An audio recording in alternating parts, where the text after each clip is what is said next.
দেখো YouTube channel grammar made simple 1 2 3। আজ আমি তোমাদের phrasal verbs are group verbs পড়াবো। তোমরা প্রত্যেকেই কিন্তু খাতা কলম রাখবে এবং লিখে নেবে।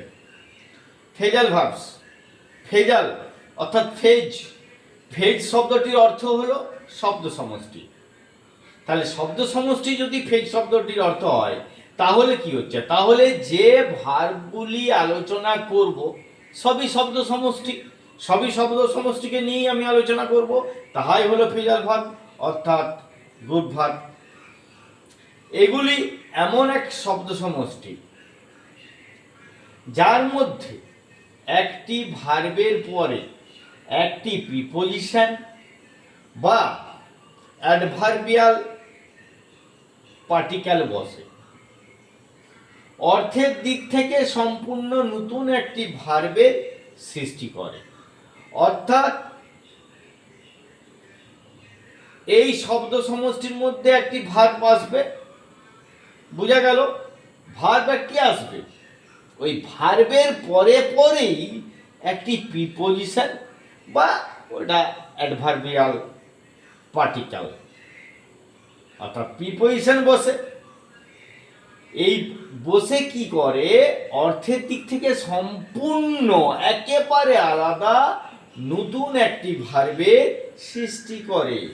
এই সৃষ্ট নতুন ভার্বকে ফেজাল বা গ্রুপ ভার্ব বলে। ক্লিয়ার?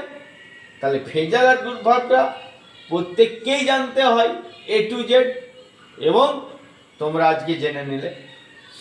মূলত আমরা কি করি, মূলত আমরা সিঙ্গেল ভার্ব ব্যবহার করে থাকি, করি তো, প্রত্যেক সেন্টেন্সে সিঙ্গেল ভার্ব ব্যবহার করে থাকি।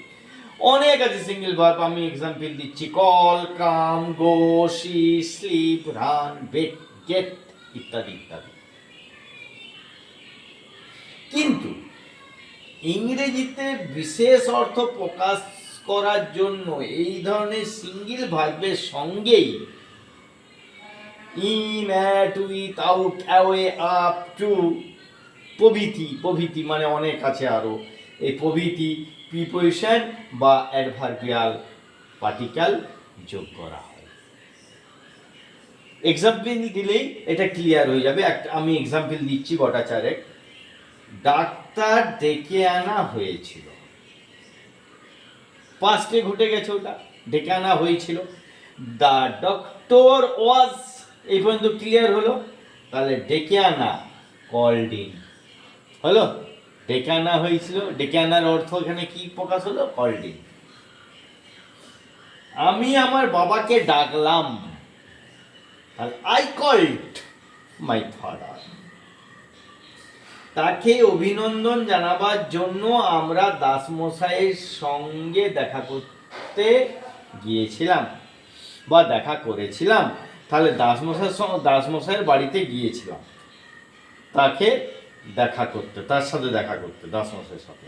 তাহলে এখানে কি হলো, দেখা করতে যাওয়া। তাহলে দেখো, দেখা করতে যাওয়া কি হচ্ছে, উই কল্ড অন, হলো কল্ড অন, দেখা করতে যাওয়া মিনিং হয়ে গেল। We called on mister Das to congratulate him. We called on mister Das to congratulate হিম।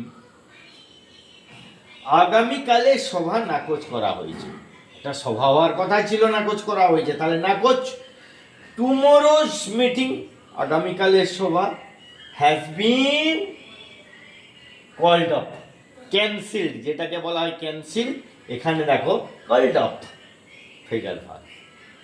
ওকে, খুব ভেরি ইন্টারেস্টিং, ভালো করে পড়বে, খাতায় লিখবে, পড়াশোনা করবে।